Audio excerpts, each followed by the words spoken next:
Hello friends, सभी का स्वागत है मेडिकल नर्सिंग हेल्पलाइन में।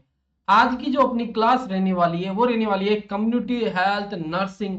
पूरा का पूरा फुल रिव्यू अपन यहाँ पे देखने वाले हैं। जितने भी आपके इंपॉर्टेंट पॉइंट्स होते हैं सारे के सारे आज के इस सेशन के अंदर अपन स्टडी करने वाले हैं। ये नॉर्मली रहने वाले जो आपके अपकमिंग एग्जाम है, जितने भी अपकमिंग एग्जाम है उनके अंदर जो इंपॉर्टेंट पॉइंट्स होते हैं, जितने भी आपके कम्युनिटी हेल्थ नर्सिंग से, वो सारे पूरे के पूरे आज के इस सेशन के अंदर अपन डिस्कशन करने वाले हैं।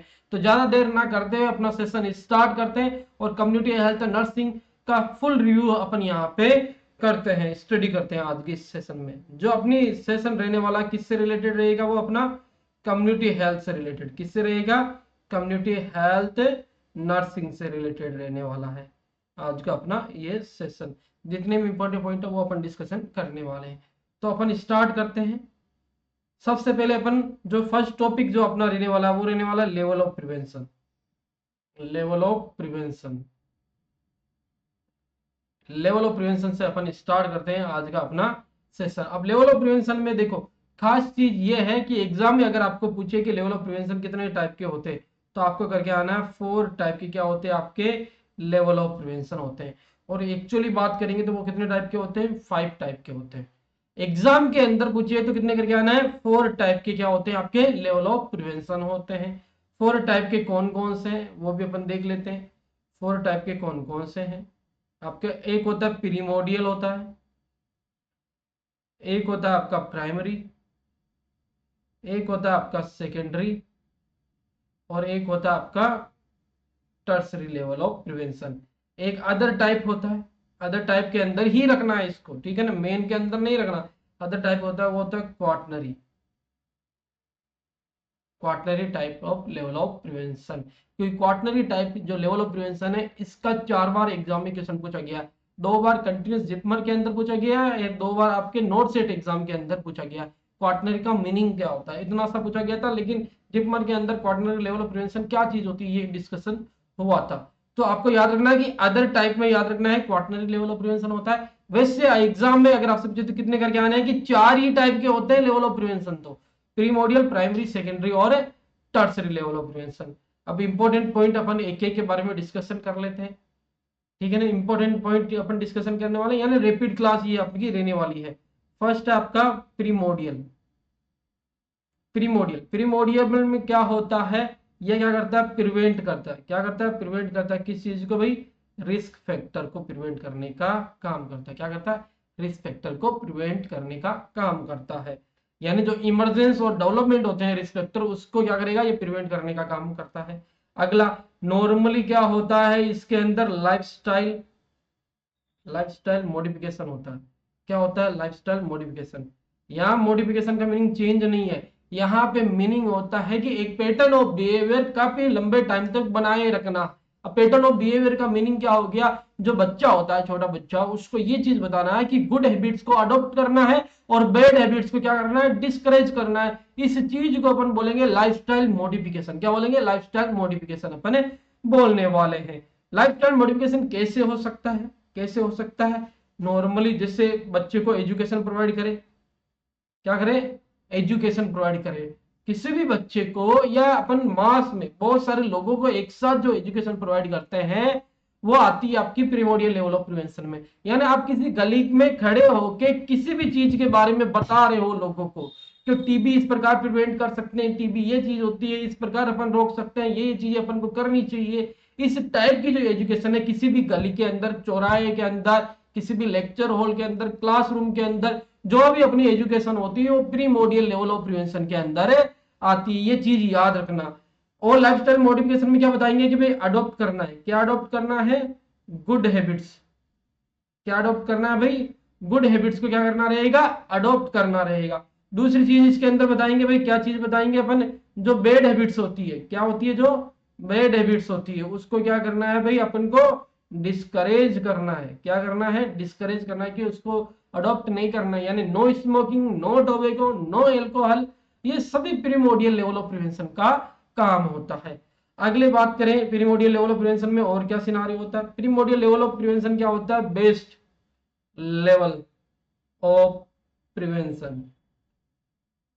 क्या होता है? बेस्ट लेवल ऑफ प्रिवेंशन होता है। किस चीज के रिगार्डिंग होता है बेस्ट लेवल ऑफ प्रिवेंशन? ये नॉन कम्युनिकेबल डिजीज के रिगार्डिंग होता है।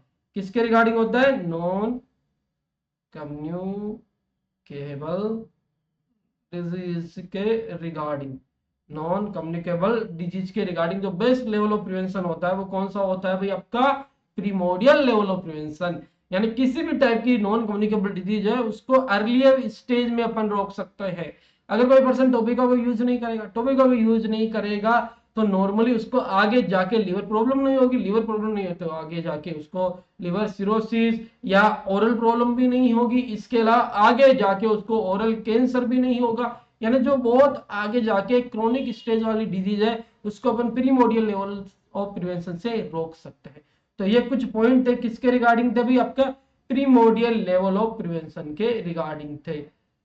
सभी याद हो गए होंगे क्योंकि रैपिड क्लास है तो अपन रैपिड के हिसाब से ही इसको डिस्कशन करने वाले हैं। दूसरी चीज नारियों के बारे में अपनी बात करते हैं यहाँ पे। दूसरा होता है आपका primary level of prevention. Primary level of prevention में क्या होता है? इसमें क्या किया जाता है? नॉर्मली जो रिस्क फैक्टर प्रेजेंट हो चुका है उसको खत्म करना है और डिजीज अकरेंस को रोकना है। मेनली ये क्या करेगा? जो डिजीज अकरेंस है उसको क्या करेगा? ये प्रिवेंट करने का काम करेगा। क्या करेगा? प्रिवेंट करने का काम करेगा। और जो रिस्क फैक्टर प्रेजेंट है, ठीक है ना, उसको खत्म करने का काम करेगा। रिस्क फैक्टर को खत्म कर देगा, डिजीज अकरेंस को रोकने का काम करेगा। वो होता है आपका प्राइमरी लेवल ऑफ प्रिवेंशन। इसमें तीन चीजें होती है प्राइमरी लेवल ऑफ प्रिवेंशन में। जल्दी से देख लेते हैं कौन कौन सी होती है। एक होता है इसके अंदर पॉजिटिव हेल्थ, एक होता है इसके अंदर हेल्थ प्रमोशन, और एक होता है इसके अंदर स्पेसिफिक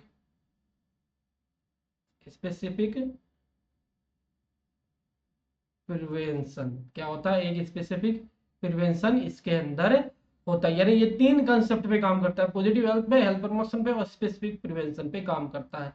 जो आपका नॉर्मली क्या होता है? हेल्थ प्रमोशन होता है। हेल्थ प्रमोशन में क्या होता है? चार चीजें आती है यहाँ पे। हेल्थ प्रमोशन में क्या आता है? चार चीजें आती है। चार चीजें कौन कौन सी आती है? Life style change, life style change हो गया। इसके अलावा आपका न्यूट्रिशनल इंटरवेंशन हो गया। इसके अलावा हेल्थ एजुकेशन हो गया, हेल्थ एजुकेशन हो गया। और इसके अलावा लास्ट में इन्वायरमेंटल हो गया, इन्वायरमेंटल। ठीक है ना, ये हेल्थ प्रमोशन में आते हैं। कभी भी आपसे क्वेश्चन पूछे कि लाइफस्टाइल चेंजेस कौन सा लेवल ऑफ प्रिवेंशन है, this is a primary level of prevention. Lifestyle modification, this is a primordial level of prevention. Health education, ये आपका प्राइमरी लेवल ऑफ प्रिवेंशन होता है, और एजुकेशन जो होता है वो प्रीमोडियल लेवल ऑफ प्रिवेंशन होता है। ये चीज याद ही रखना आप सारे लोग। और इन्वायरमेंटल सैनिटेशन भी आपका प्राइमरी लेवल ऑफ प्रिवेंशन होता है। तो ये हेल्थ आपका हो गया प्रमोशन। इसके अलावा अगर अपन बात करेंगे तो इसमें क्या होता है? स्पेसिफिक प्रिवेंशन होता है। क्या होता है? Specific prevention. स्पेसिफिक प्रिवेंशन की बात करेंगे तो स्पेसिफिक प्रिवेंशन में बहुत सारे सिनारियो आते हैं। जैसे नॉर्मली अगर आप पीपी किट का यूज कर रहे हो, मास्क का यूज कर रहे हो, हैंड हाइजीन यूज कर रहे हो, तो ये क्या करती है? स्पेसिफिक डिजीज को प्रिवेंट करने का काम करती है। जैसे मास्क होती है, ड्रॉपलेट या एयरबोर्न डिजीज को प्रिवेंट कर सकती है, कॉन्टेक्ट बेस्ड डिजीज को नहीं कर सकती। यानी कोई भी चीज जो स्पेसिफिक डिजीज को प्रिवेंट करती है वो स्पेसिफिक प्रिवेंशन में आती है, और ये है आपका प्राइमरी लेवल ऑफ प्रिवेंशन होता है। PP kit, mask, hand hygiene. इसके अलावा आपका इसके अंदर सिनारियो आता है chlorination of water, chlorination of water, pasteurisation milk, pasteurisation milk. इसके अलावा इसके अंदर आएगा आपका नॉर्मली मॉस्किटो नेट, और मॉस्किटो क्रीम, मॉस्किटो क्रीम या मॉस्किटो स्प्रे भी इसके अंदर आएगा आपका। इसके अलावा इसके अंदर आएगा वैक्सीन और कॉन्ट्रासेप्टिव। क्या आएंगे? वैक्सीन और कॉन्ट्रासेप्टिव। क्योंकि कॉन्ट्रासेप्टिव होता है वो सेक्सुअल जो ट्रांसमिटेड डिजीज को है उसको प्रिवेंट कर सकता है। ठीक है ना, ऐसे नहीं कि एयरबोर्न डिजीज को प्रिवेंट कर देगा। वैक्सीन, जो वैक्सीन अपन यूज करते हैं, जैसे पोलियो, ओपी वैक्सीन यूज करते हैं तो पोलियो को प्रिवेंट करती है। ऐसा नहीं कि पर्टुसिस को प्रिवेंट कर देगी। तो स्पेसिफिक डिजीज यहाँ पे प्रिवेंट हो रही है। तो ये सारा का सारा जो सिनारियो है वो किसके अंदर आएगा? आपका normally primary level of prevention के अंदर आएगा। एक स्पेसिफिक पॉइंट और है इसके अंदर, कीमोप्रोफाइलेक्सिस। कीमोप्रोफाइलेक्सिस भी किसके अंदर आता है? प्राइमरी लेवल ऑफ प्रिवेंशन के अंदर आता है। यानी डिजीज होने से पहले ड्रग देके डिजीज अग्रेंस को रोकने का जो काम होता है वो कीमोप्रोफाइलेक्सिस के थ्रू आपका होता है। तो ये था आपका प्राइमरी लेवल ऑफ प्रिवेंशन। क्या था भाई? आपका प्राइमरी लेवल ऑफ प्रिवेंशन, जो अपन ने डिस्कशन यहाँ पे किया है। नेक्स्ट लेवल ऑफ प्रिवेंशन आपका रहेगा आपका सेकेंडरी लेवल ऑफ प्रिवेंशन।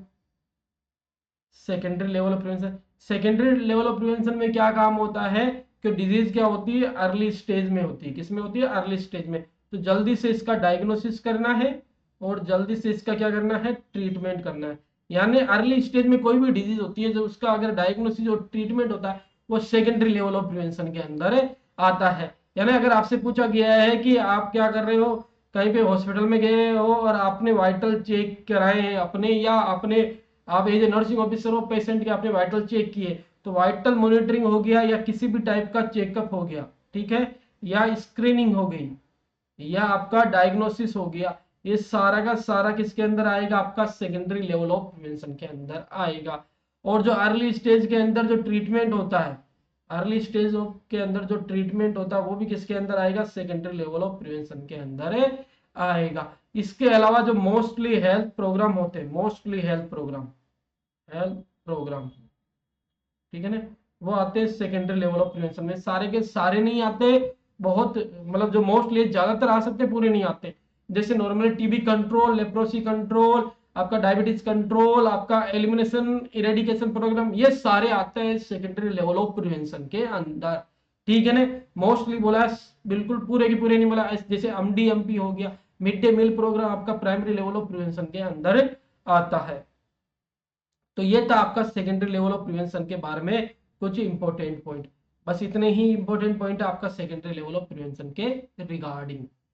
अगला चलते हैं। अगला होता है भाई आपका tertiary level of prevention. Tertiary level of prevention में सिनारियो ये बैठता है कि वो डिजीज पहुंच गई है लेट स्टेज के अंदर, यानी पर्सन को हो गया कॉम्प्लिकेशन स्टार्ट। तो लेट स्टेज ऑफ डिजीज और जब कॉम्प्लिकेशन स्टार्ट हो जाता है, इस दौरान जो ट्रीटमेंट होता है वो टर्सरी लेवल ऑफ प्रिवेंशन के अंदर आता है। जैसे अपन बात कर सकते हैं, क्या आ सकता है यहाँ पे? सर्जरी आपको देखने को मिल सकता है। क्या देखने को मिल सकता है? सर्जरी आपको देखने को मिल सकता है। इसके अलावा इसका काम होता है रिहेबिलिटेशन प्रोवाइड करना। क्या करना? रिहेबिलिटेशन प्रोवाइड करना है। और जो डिसेबिलिटी अकर हुई है, डिसेबिलिटी जो अकर हुई है उसको क्या करना? रेड्यूस करने का भी काम किसका होता है भाई? आपका टर्सरी लेवल ऑफ प्रिवेंशन का आपका होता है। किसका होता है? टर्सरी लेवल ऑफ प्रिवेंशन का आपका होता है। तो ये था आपका टर्सरी लेवल ऑफ प्रिवेंशन। मैंने बोला कि ये 4 इंपॉर्टेंट लेवल ऑफ प्रिवेंशन है। इसके अलावा भी एक लेवल ऑफ प्रिवेंशन होता है जिसको बोलते हैं अपन क्वाटनरी लेवल ऑफ प्रिवेंशन, ठीक है ना, ये अदर टाइप के अंदर आता है। इसका मीनिंग होता है no harm to patient, patient को हार्म नहीं पहुंचाना है। इसका मीनिंग क्या होता है? पेशेंट को हार्म नहीं पहुंचाना है। इसका मीनिंग होता है भाई आपका क्वाटनरी लेवल ऑफ प्रिवेंशन का होता है। किसका होता है? क्वाटनरी लेवल ऑफ प्रिवेंशन का मीनिंग होता है नो हार्म टू पेशेंट।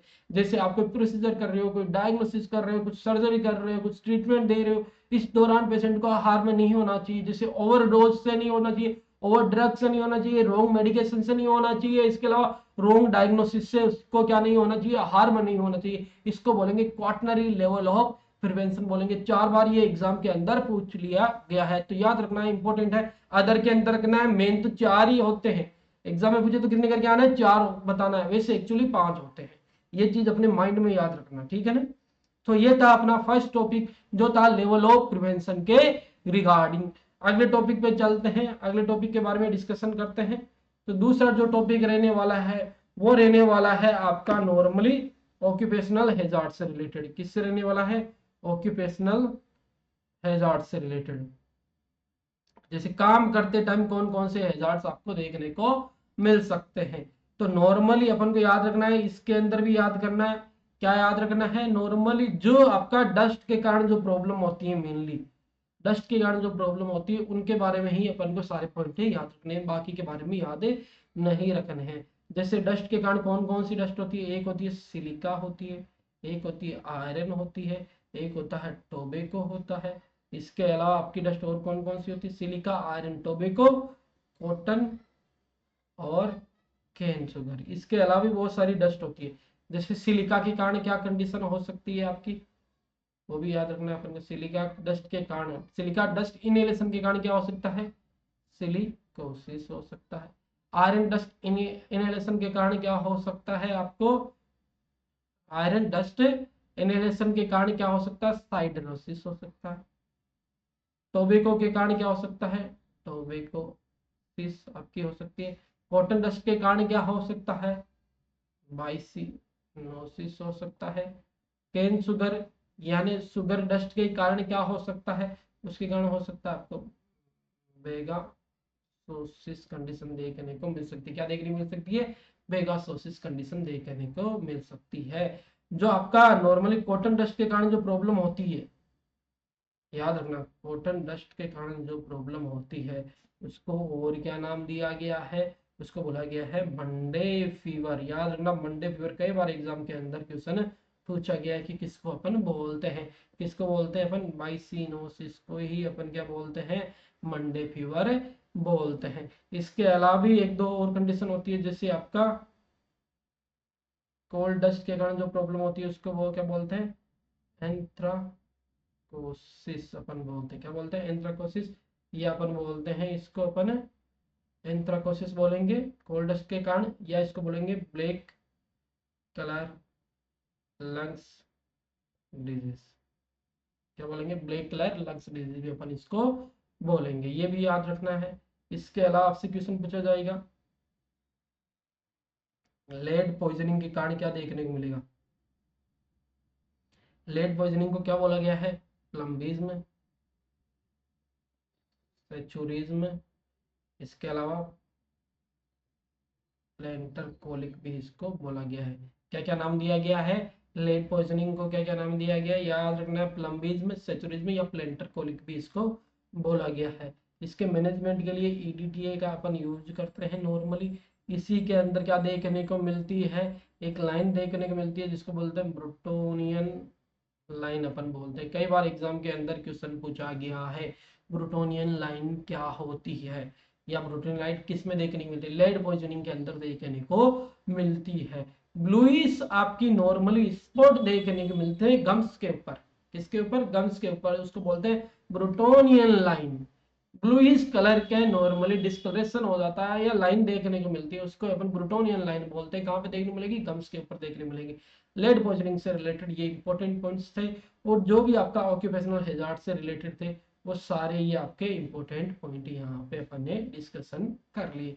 किससे रिलेटेड, ऑक्यूपेशनल हैजार्ड। यानी आज का दूसरा टॉपिक भी अपना कंप्लीट होता है।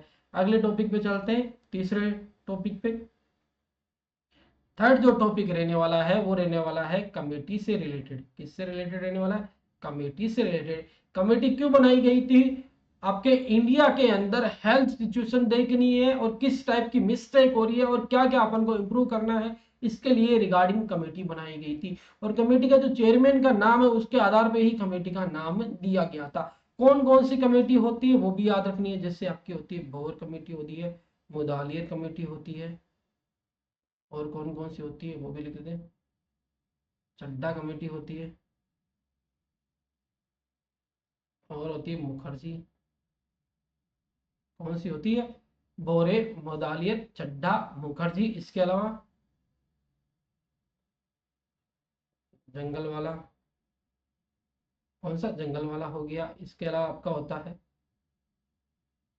करतार सिंह कमेटी। कौन सा, करतार सिंह कमेटी, श्रीवास्तव कमेटी और बजाज कमेटी। ठीक है ना, ये इतनी ही कमेटी क्या है आपके एग्जाम के लिए इंपॉर्टेंट है, ज्यादातर इन्हीं कमेटी से पूछा जाता है। भोर, मुदालियर चड्डा, मुखर्जी जंगलवाल, करतार श्रीवास्तव और बजाज सिंह कमेटी। ठीक है ना। अब नॉर्मली भोर कमेटी कब आई थी, 1946 में आई थी। 1943 में क्या हुआ था, इसका सेटअप हुआ था। मुदालियर कमेटी आई थी 1962, चड्डा 1963, मुखर्जी 1965 और 1966, दो बार ये देखने को मिली थी।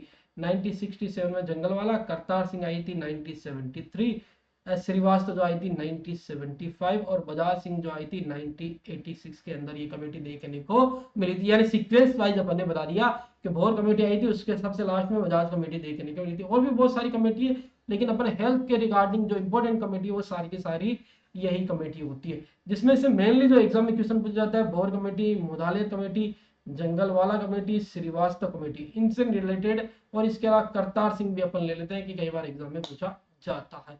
तो इन कमेटी से रिलेटेड एग्जाम में मेनली क्वेश्चन पूछे जाते हैं। ये तो टाइम पीरियड हो गया कि कब देखने को मिली थी। अब कुछ पॉइंट देख लेते हैं, जैसे भोर कमेटी। भोर कमेटी के बारे में अगर अपन डिस्कशन करना स्टार्ट करें तो भोर कमेटी के बारे में एक इंपॉर्टेंट पॉइंट है कि इस कमेटी को बोला गया है health survey and development committee बोला गया है। ठीक है ना, हेल्थ सर्वे और डेवलपमेंट कमेटी किसको बोला गया है? भोर कमेटी को बोला गया है। इंपॉर्टेंट पॉइंट के बारे में बात करेंगे तो इसमें एक इंपॉर्टेंट पॉइंट, मतलब दो तीन इंपॉर्टेंट पॉइंट है। जैसे नॉर्मली अगर बात करेंगे, नॉर्मली इसमें एक था शॉर्ट टर्म गोल और एक था long term goal. Long term goal को क्या बोला गया है आपका?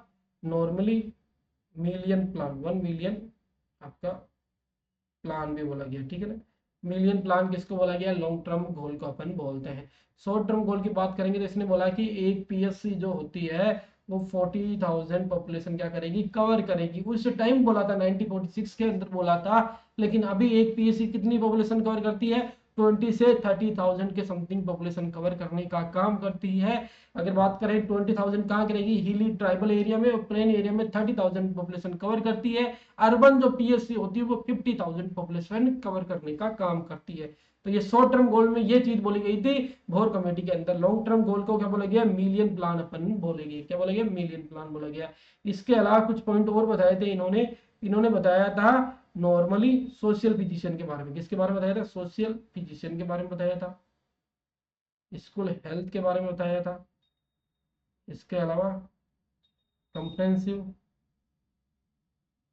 हेल्थ सर्विसेज के बारे में किसने बताया था? आपकी भोर कमेटी ने बताया था। दूसरी आती है मुदालिर कमेटी। मुदालिर, ठीक है ना, जो अपन ने देखा 1962 के अंदर आती है।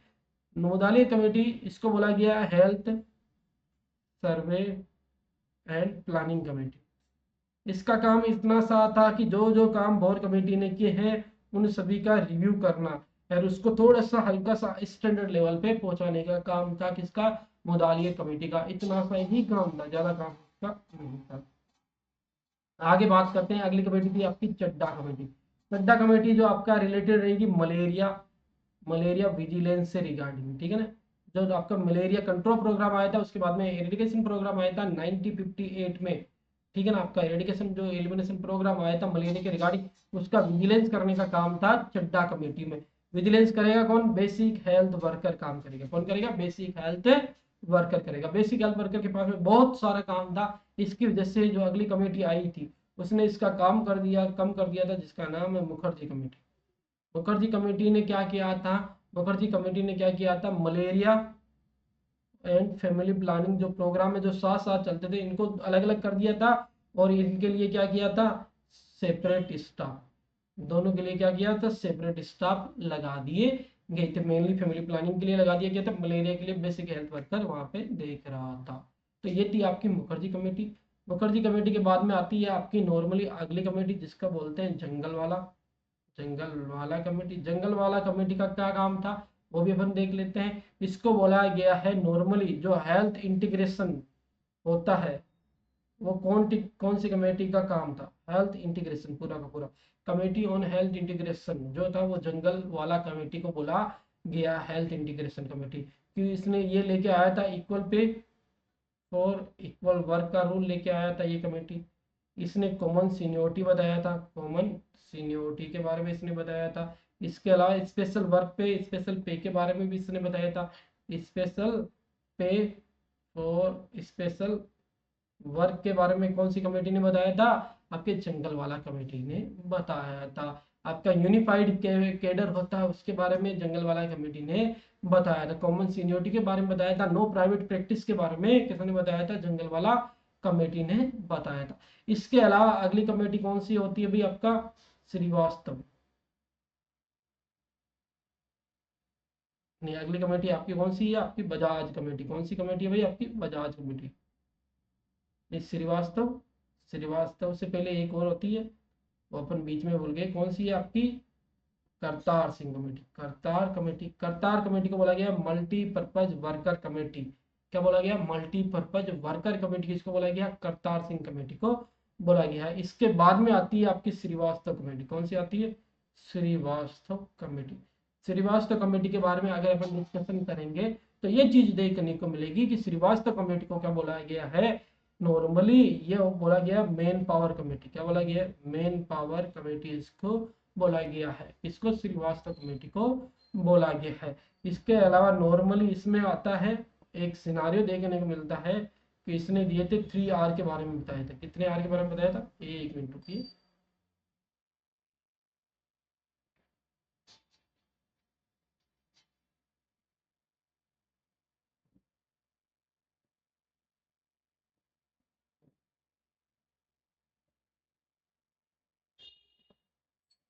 इसने बताया था 3R के बारे में। 3R का मीनिंग हो गया, इसने 3 टायर सिस्टम बताया था। इसके अलावा रोम के बारे में बताया था, रेफरल सर्विस के बारे में बताया था, और इसके अलावा इसने रूरल हेल्थ स्कीम के बारे में बताया था। रूरल हेल्थ स्कीम के बारे में इसने बताया था। 3 tier system Srivastava committee. ROME यानी reorientation of medical education Srivastava committee. Referral services Srivastava committee. Rural health scheme Srivastava committee ने इन सभी पॉइंट के बारे में डिस्कशन किया था, बताया था एक तरह से। आगे अपन देखेंगे तो इसके अलावा अगली कमेटी रहेगी अपनी, जिसके बारे में अपन डिस्कशन करेंगे। एक मिनट। अगली कमेटी है आपकी बजाज सिंह कमेटी। बजाज सिंह कमेटी इसको एक्सपर्ट कमेटी बोला गया है। सभी के अंदर एक्सपर्ट, चाहे मेन पावर हो, चाहे आपका प्लानिंग हो, चाहे एडमिनिस्ट्रेशन हो, ठीक है ना, या चाहे मैनेजमेंट हो, ठीक है ना, हर एक चीज के अंदर जो एक्सपर्ट कमेटी होगी वो कौन सी होगी, बजाज सिंह कमेटी। कौन सी होगी, बजाज सिंह कमेटी आपकी होगी। इसका काम इतना सा था कि नॉर्मली ये क्या करेगी, नॉर्मली आपका पॉलिसी बनाएगी। क्या बोलेगी, पॉलिसी बनाने का काम करेगी। बहुत सारी जो पॉलिसी है वो किसने बनाई थी, बजाज सिंह कमेटी ने बनाने का काम किया था। तो ये सारी जितनी भी अपन ने डिस्कशन की है आज के इस सेशन में, ये सारी आपकी इंपॉर्टेंट कमेटी थी। क्या थी भाई, आपकी इंपॉर्टेंट कमेटी थी। एग्जाम में मेनली पूछी जाती है, इन कमेटीज के बारे में क्वेश्चन पूछा जाता है। जो अपन डिस्कशन किए हैं मेनली उतना ही एग्जाम के अंदर पूछा जाता है। तो ये अपना तीसरा टॉपिक कंप्लीट होता है आज का। नेक्स्ट टॉपिक पे चलते हैं। नेक्स्ट टॉपिक अपन डिस्कशन करते हैं आपके नॉर्मली हैंड वॉशिंग से रिलेटेड, ठीक है ना, हैंड वॉश या हैंड रब से रिलेटेड। एग्जाम में डायरेक्ट क्वेश्चन पूछे जाते हैं कि हैंड वॉश या हैंड रब में कितने स्टेप होता है। जो आजकल के सिनारियो के अनुसार हैंड वॉश के अंदर होता है 11 स्टेप और हैंड रब के अंदर होते हैं 8 स्टेप, ठीक है ना। कितने होते हैं, हैंड रब के अंदर 8 और आपके हैंड वॉश के अंदर 11। पहले जो स्टेप थे वो 7 स्टेप होते थे दोनों के अंदर, 7 हैंड वॉश के 7 हैंड रब के। लेकिन आजकल चेंज कर दिया गया, इसके अंदर हैंड वॉश के अंदर 8 होते हैं, हैंड रब के अंदर कितने होते हैं, मतलब हैंड वॉश के अंदर 11 और हैंड रब के अंदर 8 स्टेप देखने को मिलते हैं। ये पता होना चाहिए सभी को। आगे अपन बात करते हैं, आपसे क्वेश्चन पूछा जाता है टाइमिंग के बारे में, ठीक है ना। जैसे आपका हैंड रब की टाइमिंग क्या होती है, तो हैंड रब की टाइमिंग आपकी होती है 20 से 40 सेकेंड। कितना होता है, 20 से 40 सेकेंड। अगर आपसे इतना सा क्वेश्चन पूछा गया कि हैंड वॉश की टाइमिंग बताओ, तो आपको करके आना है 40 से 60 सेकेंड, यानी 1 मिनट आप करके आ सकते हो। कितना करके आ सकते हो, 1 मिनट करके आ सकते हो। अगर हैंड वॉश का टाइमिंग पूछा है, इतना सा क्वेश्चन पूछा है। लेकिन क्वेश्चन के अंदर बहुत ज्यादा चीजें दे रखी है। जैसे आपसे पूछ रखा है मेडिकल, सर्जिकल या ओटी हैंड वॉश, ठीक है ना, यानी मेडिकल प्रोसीजर से पहले, सर्जिकल प्रोसीजर पहले और ओटी हैंड वॉश से पहले। तो मेडिकल यानी नॉर्मल मेडिकल प्रोसीजर से पहले आपका जो टाइमिंग रहेगा 2 से 3 मिनट तक अपन को क्या करना रहेगा, हैंड वॉश करना पड़ेगा। सर्जिकल में 3 से 5 मिनट तक आपको क्या करना रहेगा, हैंड वॉश करना पड़ेगा। फिर ओटी जो होती है जहाँ पे सर्जरी होती है, सर्जिकल प्रोसीजर नहीं, क्या एक तरह से आपकी सर्जरी जो होती है, तो उसमें जो टाइमिंग रहेगा वो रहेगा आपका 10 मिनट। कितना रहेगा, 10 मिनट। तो यह था कुछ टाइमिंग से रिलेटेड, हैंड वॉश हैंड रब की टाइमिंग से रिलेटेड और उनके स्टेप के रिगार्डिंग ये आपका टॉपिक था। तो ये था अपना फोर्थ टॉपिक, जिससे मेनली एग्जाम के अंदर क्वेश्चन पूछे जाते हैं। अगले टॉपिक के बारे में डिस्कशन करते हैं, वो होता है BMW, biomedical waste management. Biomedical waste management की अगर अपन बात करेंगे, सिनारियो याद रखना है कि 4 कलर कोड होते हैं। कितने कलर कोड होते हैं भाई आपके, 4 कलर कोड आपको देखने को मिलते हैं। कौन कौन से होते हैं वो भी देख लेते हैं। एक होता है येलो, एक होता है रेड, एक होता है व्हाइट और एक होता है ब्लू। ये 4 कलर कोड आपको देखने को मिलते हैं किसके अंदर, बायोमेडिकल वेस्ट के अंदर, कि किस प्रकार वेस्ट को अपन क्या किया जाता है, सेग्रीगेट करने का अपन काम करेंगे। क्या करेंगे, वेस्ट को सेग्रीगेट करने का काम करेंगे। तो ये 4 आपके क्या है, एक तरह से कलर कोड देखने को मिलते हैं। कौन कौन से, yellow red white and blue. अब इनके अंदर क्या क्या अपन नॉर्मली सेग्रीगेट करने का काम करते हैं वो भी याद रखना। येलो के अंदर जो भी एनाटॉमिकल वेस्ट होता है, एनाटॉमिकल, चाहे ह्यूमन हो चाहे एनिमल एनाटॉमिकल वेस्ट हो, वो येलो के अंदर जाएगा। जो पीपी, अगर इतना सा पूछा कि पीपी किट को कहाँ डिस्कार्ड करेंगे, येलो के अंदर डिस्कार्ड करेंगे। अगर अलग से पूछ लिया कि मास्क को कहाँ डिस्कार्ड करेंगे, येलो के अंदर डिस्कार्ड करेंगे। अगर आपसे पूछ लिया कि कवरऑल को कहाँ डिस्कार्ड करेंगे, कवरऑल को, गाउन को, आपके केप को, शू कवर को, ठीक है ना, उनको भी येलो के अंदर डिस्कार्ड किया जाता है। कोई सा भी सैंपल होता है, किसी भी टाइप का सिक्रेशन होता है, सैंपल होता है, उसको भी क्या किया जाता है, किसके अंदर डिस्कार्ड करते हैं अपन, येलो के अंदर डिस्कार्ड करते हैं। वो भी अपन देख लेते हैं, ठीक है ना। इसी के अंदर देख ले, इसी पैराग्राफ में येलो वाली चीजें, कि किसी भी टाइप का सैंपल हो, किसी भी टाइप का सिक्रेशन हो, ठीक है ना, उस सभी को किसमें, येलो के अंदर डिस्कार्ड किया जाता है। ब्लड जो बैग होते हैं, ब्लड जो बैग होते हैं उसको भी येलो में डिस्कार्ड किया जाता है। इसके अलावा साइटोटॉक्सिक, साइटोटॉक्सिक जो भी आपकी मेडिकेशन होती है, जो भी इस मेडिकेशन होती है जिसके अंदर भी यूज करते हैं, चाहे आपका आईवी सेट हो, चाहे आपकी ग्लास बोतल हो, ठीक है ना, इन सभी को साइटोटॉक्सिक मेडिकेशन से रिलेटेड याद रखना बहुत ज्यादा इंपॉर्टेंट है। कीमोथेरेपी जो ड्रग दी जाती है, जो आईवी सेट यूज करते हैं, जो प्लास्टिक अनस की बोतल या ग्लास की बोतल अपन यूज करते हैं, वो सब कुछ येलो के अंदर जाता है। लेकिन उसके अंदर सिंबल क्या होना चाहिए, ये वाला सिंबल होना चाहिए। कौन सा सिंबल होना चाहिए, ये वाला। साइटोटॉक्सिक येलो जो आपका बनाया जाता है बिन, उसके अंदर इसको डिस्कार्ड करेंगे।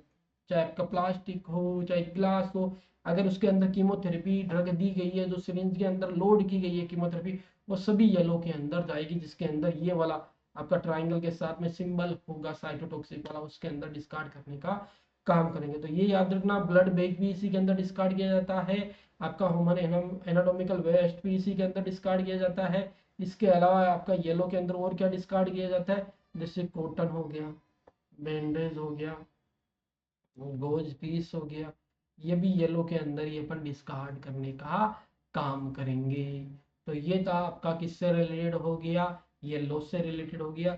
दूसरे बिन के बारे में देखते हैं, दूसरा हो गया रेड। रेड के अंदर प्लास्टिक, ठीक है ना, प्लास्टिक वाला सारा मटेरियल इसके अंदर जाएगा जिसको रिसाइकल कर सकते हैं, जो मेडिकल या अपने डायग्नोसिस या ट्रीटमेंट परचेज के लिए यूज किया गया है। ऐसे नहीं कि पानी की बोतल पी के इसके अंदर डाल देंगे, नहीं, वो जनरल वेस्ट है, बीएमडब्ल्यू वेस्ट। यानी किसी भी आपका जो भी मेडिकल ट्रीटमेंट डायग्नोसिस रिसर्च के दौरान जो प्लास्टिक वेस्ट जनरेट होता है वो रेड के अंदर डालेंगे, एक्सेप्ट किसको छोड़ के, साइटो या कीमोथेरेपी की प्लास्टिक बोतल आईवी सेट को छोड़ के, वो येलो के अंदर जो आपका साइटोटॉक्सिक सिंबल है उसके अंदर जाएगी। बाकी जो रिसाइकेबल प्लास्टिक है वो रेड के अंदर जाएगा, जैसे IV set, BT set, IV set, BT set, syringe, ठीक है ना, सिरिंज होगी, आपकी एनएस बोतल होगी प्लास्टिक वाली, ठीक है ना, क्या होगी, एनएस बोतल होगी प्लास्टिक वाली, वो भी रेड के अंदर जाएगी।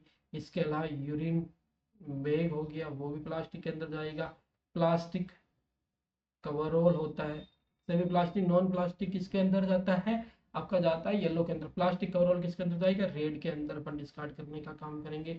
इसके अलावा और क्या सिनारियो इसके अंदर डिस्कार्ड करेंगे वो भी पता होना चाहिए। इसके अलावा अपन डिस्कार्ड करेंगे इसके अंदर यूरिन बैग, प्लास्टिक कवरऑल, आपके ग्लव्स, जो ग्लव्स होते हैं वो भी इसी के अंदर अपन डिस्कार्ड करने का काम करते हैं। इसके अलावा सक्शन कैथेटर या ट्यूबिंग होती है वो इसी के अंदर डिस्कार्ड करेंगे। ऑक्सीजन जो मास्क होते हैं, ऑक्सीजन जो मास्क, ठीक है, मास्क, रिब्रीदर मास्क हो गया, आपका पार्शियल रिब्रीदर, पूरा आ गया वेंचुरी मास्क हो गया, ये सभी अपन इसी के अंदर ही डिस्कार्ड करते हैं, किसके अंदर, रेड कलर कोड के अंदर डिस्कार्ड करने का काम करेंगे। तो ये था रेड कलर कोड से रिलेटेड कि क्या क्या चीजें इसके अंदर अपन डिस्कार्ड कर सकते हैं। अगला रहेगा आपका किससे रिलेटेड रहेगा, आपका एक व्हाइट है, दूसरा आपका ब्लू। व्हाइट पंक्चर प्रूफ जिस कंटेनर को बोला गया है, एक होता है ब्लू कार्ड बॉक्स, एक क्या होता है, blue card box. White puncture proof container और blue card box. White puncture proof जो कंटेनर होता है उसको जो अपन डिस्कार्ड, जिसके अंदर जो चीजें डिस्कार्ड करेंगे वो कौन कौन सी करेंगे, अपन करेंगे जो भी आपकी नीडल होती है, ठीक है ना, नीडल जो फिक्स नीडल होती है, सिरिंज के साथ में फिक्स नीडल होती है, या ऐसा कोई सा भी मेटेलिक चीज है, कोई सी भी मेटेलिक चीज है, मेटेलिक चीज भी अपन व्हाइट के अंदर डिस्कार्ड करेंगे। नीडल हो गया, फिक्स नीडल हो गया, मेटेलिक हो गया, कोई भी शार्प हो गया, स्काल्पल हो गया, कोई ब्लेड हो गई, ठीक है ना, वो सभी चीजें अपन किसके अंदर, व्हाइट पंक्चर प्रूफ कंटेनर के अंदर डिस्कार्ड करेंगे। वहीं ब्लू के अंदर जो चीजें डिस्कार्ड की जाती है उसके अंदर होता है आपका ग्लास, चाहे आपका ब्रोकन ग्लास हो, चाहे आपका पूरा का पूरा इस प्रकार इम्प्यूल हो आफ्टर मेडिकेशन डिस्कार्ड। तो वो जो इम्प्यूल है, जो ग्लास है, वो अपन डिस्कार्ड करेंगे किसके अंदर, ब्लू कार्ड बॉक्स के अंदर डिस्कार्ड करेंगे। और बॉडी के अंदर जो भी अपन मेटलिक इम्प्लांट करते हैं, मेटेलिक इम्प्लांट जो किया जाता है वो भी किसके अंदर डिस्कार्ड करेंगे, वो भी अपन डिस्कार्ड करेंगे ब्लू कार्ड बॉक्स के अंदर। तो ये अपना सिनारियो था रैपिड क्लास के अंदर किसके रिगार्डिंग, बीएमडब्ल्यू के रिगार्डिंग, कि बायोमेडिकल वेस्ट में क्या क्या चीजें किस किस के अंदर अपन सेग्रीगेट करने का काम करते हैं। इंपॉर्टेंट जो पॉइंट है वो अपन यहाँ पे डिस्कशन कर रहे हैं। यानी ये पांचवा टॉपिक अपना हो गया। कौन कौन से टॉपिक अभी तक कवर कर लिए अपन ने, कर लिया नॉर्मली सबसे पहले किया था prevention, level of prevention discussion किया था।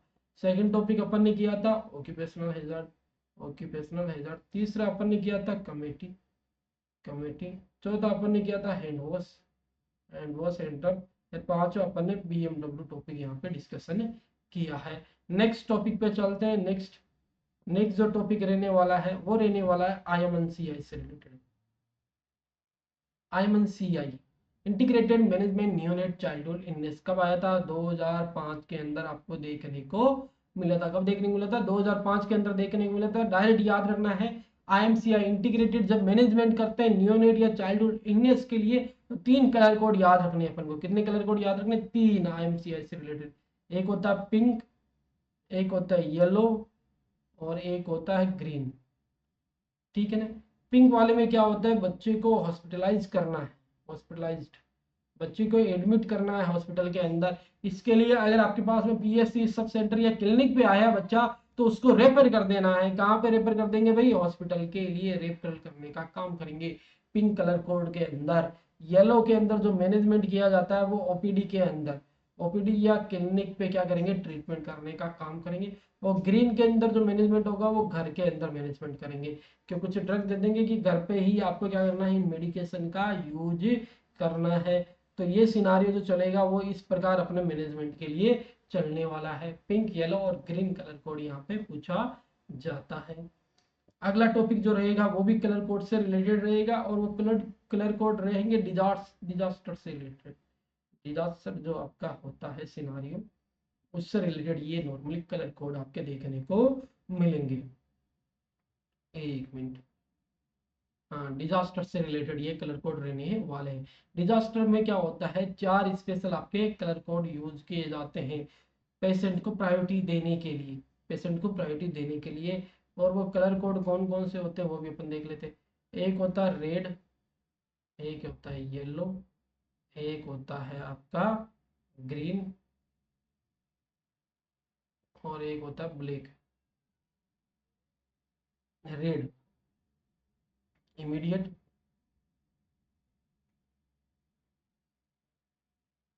इमरजेंसी या इमरजेंट। इमीडिएट या इमरजेंसी। इमरजेंट जो कलर कोड होता है रेड के लिए यूज होता है मेनली, याद रखना ब्रेन, फेशियल और जो आपका रेस्पिरेटरी होता है कार्डियक वाला होता है। कार्डियक, रेस्पिरेटरी, ब्रेन, फेस से रिलेटेड यहाँ वाला जो सिनारियो होता है, अगर अच्छी खासी चोट लग गई है तो रेड कलर कोड के अंदर आएगा। मेनली 3 ऑर्गन याद रखना, कार्डियक, रेस्पिरेटरी सिस्टम और थर्ड हो गया ब्रेन। इनसे रिलेटेड आपका रेड के अंदर, इमरजेंट के अंदर, इमरजेंसी के अंदर आएगा। इनको तुरंत हॉस्पिटलाइज अपन को करना है, तुरंत इनको केयर प्रोवाइड करने का काम होगा। इनको सबसे हाईएस्ट प्रायोरिटी दी जाती है। क्या दी जाती है, इनको ही सबसे क्या दी जाती है, हाईएस्ट प्रायोरिटी देने का काम करते हैं। क्वेश्चन में आएगा highest priority red colour code को अपन देंगे। उसके बाद में जो प्रायोरिटी दी जाती है येलो कलर कोड को दी जाती है, जिसको मॉडरेट इंजरी हो, मॉडरेट इंजरी जैसे फ्रैक्चर हो गया, स्ट्रेन वाली कंडीशन हो गई तो येलो कलर कोड के अंदर आती है। रेस्पिरेटरी है लेकिन उसके अंदर डिस्ट्रेस नहीं है, वो भी येलो कलर कोड के अंदर अपन यूज करेंगे, इसको बोलेंगे अर्जेंट। ठीक है ना, अर्जेंट बोलेंगे। हाँ जरूरी है, लेकिन इमीडिएट जितना जरूरी नहीं है कि तुरंत करें, आराम से भी कर सकते हैं। 6 से 24 आवर के, 6 से 24 आवर में अपन केयर प्रोवाइड कर सकते हैं। सेकंड जो हाई प्रायोरिटी दी जाती है वो येलो को दी जाती है, सबसे हाईएस्ट रेड को देंगे, हाई प्रायोरिटी येलो को देंगे, लो जो प्रायोरिटी होगी वो अपन ग्रीन को देंगे। जिसमें माइनर इंजरी रहेगी, बिल्कुल की बिल्कुल माइनर इंजरी रहेगी, वो पर्सन जो एम्बुलेटरी है, चोट लगी है लेकिन चल फिर सकता है, उसको अपन लो प्रायोरिटी देंगे। ब्लैक वाले पर्सन में जिसकी डेथ हो चुकी है या जिसके लाइफ इम्पॉसिबल है कि 99% बर्न हो गया या 90 70 80% बर्न हो गया, लाइफ इम्पॉसिबल है, उसको उसको अपन लिस्ट के अंदर प्रायोरिटी देंगे। किसके अंदर देंगे? लिस्ट के अंदर, ब्लैक के अंदर प्रायोरिटी देने का काम करेंगे। तो ये 4 कलर कोड है, इनसे रिलेटेड बहुत बार एग्जाम के अंदर क्वेश्चन पूछा जाता है, तो इनको अच्छे से आप सभी लोगों को याद रखना है। तो ये टॉपिक हो गया आपका नॉर्मली आपका। फिर इसके बाद में अपन टॉपिक डिस्कशन करते हैं नेक्स्ट। नेक्स्ट जो टॉपिक अपना रहने वाला है वो रहने वाला है आपका मेनली, जो अगर अपन बात करेंगे वो रहेगा आपका वैक्सीनेशन से रिलेटेड। किससे रिलेटेड रहेगा? वैक्सीनेशन से रिलेटेड आपका रहने वाला। वैक्सीनेशन में बात करते हैं, कुछ इंपॉर्टेंट वैक्सीन अपन यहीं पे डिस्कशन कर लेते हैं। ये पैराग्राफ याद ही रखना है, सभी को भूलना नहीं है कि जो नेशनल इम्यूनाइजेशन शेड्यूल की बात हो रही है, किसकी बात हो रही है? नेशनल इम्यूनाइजेशन शेड्यूल की यहाँ पे अपन बात कर रहे हैं। किसकी बात कर रहे हैं भाई? नेशनल इम्यूनाइजेशन शेड्यूल की बात करें, उसके अंदर जो वैक्सीन है उनके बारे में बात करें जो आजकल प्रोवाइड की जाती है। देख, एक होता है आईएम रूट से, एक होता है आपका, एक मिनट, एक होता है आपका सबक्यूटेनियस रूट, एक होता है ओरल रूट, और एक होता है आईडी रूट। इसको वापस से लिखते हैं।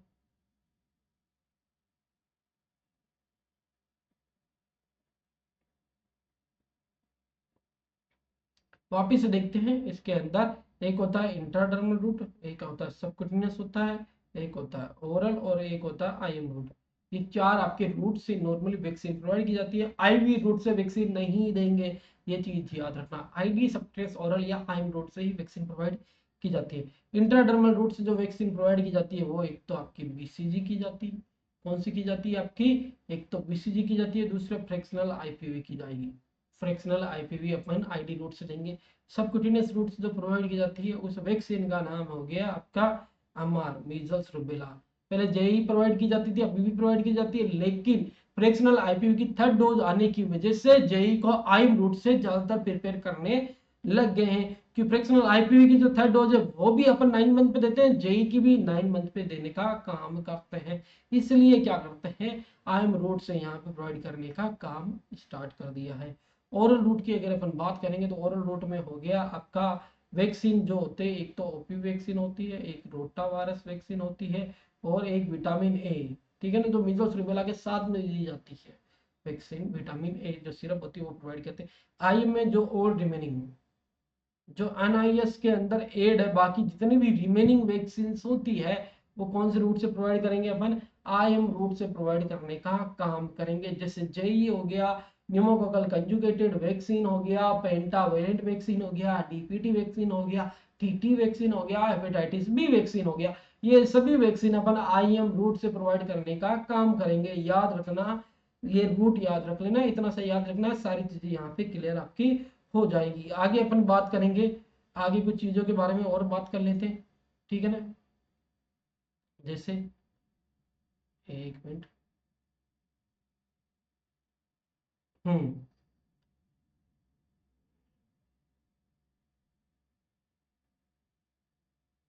बीसीजी, बीसीजी, जेई, एमआर और येलो फीवर, ये जो चारों वैक्सीन है, बीसीजी, जेई, इसके अलावा एमआर हो गया, इसके अलावा आपका येलो फीवर वैक्सीन होगी।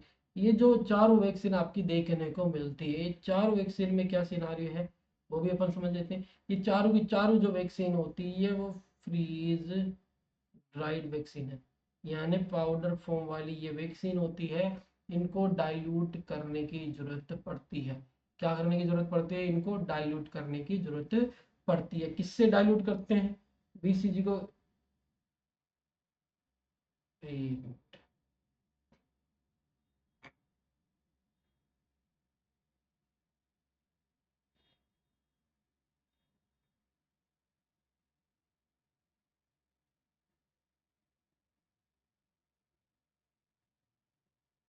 बीसीजी को डाइल्यूट करते हैं वो नॉर्मल सलाइन से करते हैं, ठीक है ना। मीजल्स रूबेला को करते हैं वो डिस्टल वाटर से करते हैं। किससे करते हैं? डिस्टल वाटर से अपन करते हैं। अगर बात करेंगे जापानी एन्सेफेलाइटिस के बारे में, तो जापानी एन्सेफेलाइटिस को जो डाइल्यूट किया जाता है वो किससे किया जाएगा? आपका नॉर्मली फॉस्फेट बफर सलाइन से किया जाएगा। किससे किया जाएगा? फॉस्फेट बफर सलाइन से डाइल्यूट किया जाएगा। और येलो फीवर वैक्सीन को कोल्ड सलाइन से, किससे डाइल्यूट करेंगे अपन? कोल्ड सलाइन से डाइल्यूट करने का काम ही करेंगे।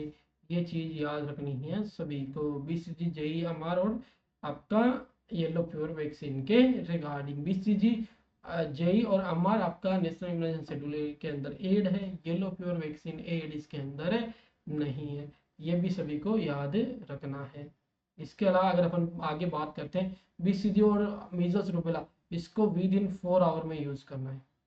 विद इन 4 आवर में यूज करना है बीसीजी और मीजल्स रूबेला को आफ्टर डाइल्यूशन। आफ्टर डाइल्यूशन कितनी देर में यूज करना है इन दोनों को? विद इन 4 आवर में। येलो फीवर को कितनी देर में यूज करना है? विद इन 30 मिनट में। कितनी देर में? डाइल्यूट के बाद में 30 मिनट में। और जेई वैक्सीन को यूज करना है 2 आवर के अंदर, डाइल्यूशन के 2 आवर के अंदर यूज करना है। BCG, measles rubella within 4 hour, yellow fever within 30 minute, JE within 2 hour के अंदर अपन को यूज करना रहेगा। इसके अलावा एक और क्वेश्चन पूछ लिया जाता है कि एट बर्थ पे सबसे फर्स्ट वैक्सीन कौन सी देंगे अपन? फर्स्ट वैक्सीन देंगे अपन हेपेटाइटिस बी। कौन सी देंगे? Hepatitis B. 8 बर्थ पे सबसे पहले दी जाने वाली ये वैक्सीन होती है, क्योंकि इसको प्रोवाइड करना होता विद इन 24 आवर। डिलीवरी के 24 आवर में बच्चे को प्रोवाइड करना होता है हेपेटाइटिस बी। इसके अलावा आगे जो अपना क्वेश्चन है वो भी अपन को याद रखना है। क्या क्वेश्चंस होते हैं, क्या एग्जाम में पूछे जाते हैं? जैसे नॉर्मली पूछा जाता है क्वेश्चन आपका आता है, जैसे आपके नॉर्मली स्कार फॉर्मेशन कौन सी वैक्सीन में देखने को मिलता है? वो आपका देखने को मिलता है बीसीजी वैक्सीन के अंदर देखने को मिलता है, स्कार फॉर्मेशन देखने को मिलेगा। इसके अलावा आपसे क्वेश्चन पूछा जाता है फ्रीजर सेंसिटिव और फ्रीजर रेसिस्टेंस वैक्सीन कौन सी? मोस्ट फ्रीजर सेंसिटिव और मोस्ट फ्रीजर रेसिस्टेंस कौन सी वैक्सीन होती है? जो मोस्ट फ्रीजर सेंसिटिव वैक्सीन होती है वो होती है हेपेटाइटिस बी। और मोस्ट फ्रीजर रेसिस्टेंस जो वैक्सीन होती है वो होती है आपकी ओपीवी वैक्सीन। कौन सी होती है? OPV vaccine. और भी क्वेश्चन पूछा जाता है हीट रेसिस्टेंट और हीट सेंसिटिव से रिलेटेड, वो भी अपन यहाँ पे देख लेते हैं। हीट रेसिस्टेंस और हीट सेंसिटिव। जो मोस्ट हीट रेजिस्टेंस है वो होती है हेपेटाइटिस बी, और मोस्ट हीट सेंसिटिव होती है वो होती है आपकी ओपीवी वैक्सीन। ठीक है ना। ये भी कई बार एग्जाम के अंदर क्वेश्चन पूछा जाता है। आजकल एक और क्वेश्चन पूछा जाता है कि जो आपका सेक टेस्ट होता है वो कौन सी वैक्सीन के लिए किया जाता है? कौन सा टेस्ट भाई? आपका सेक टेस्ट। सेक टेस्ट कौन सी वैक्सीन के लिए किया जाएगा? जो क्या होती है वैक्सीन फ्रीजर सेंसिटिव होती है, उन वैक्सीन के लिए क्या करेंगे अपन? सेक टेस्ट करेंगे। जैसे आपकी डीपीटी हो गया, टीटी हो गया, हेपेटाइटिस बी हो गया, पेंटावेलेंट हो गया, इन सभी के लिए अपन सेक टेस्ट कर सकते हैं। फ्रीजर सेंसिटिव वैक्सीन के लिए ये किया जाता है। तो ये था अपना वैक्सीनेशन टॉपिक।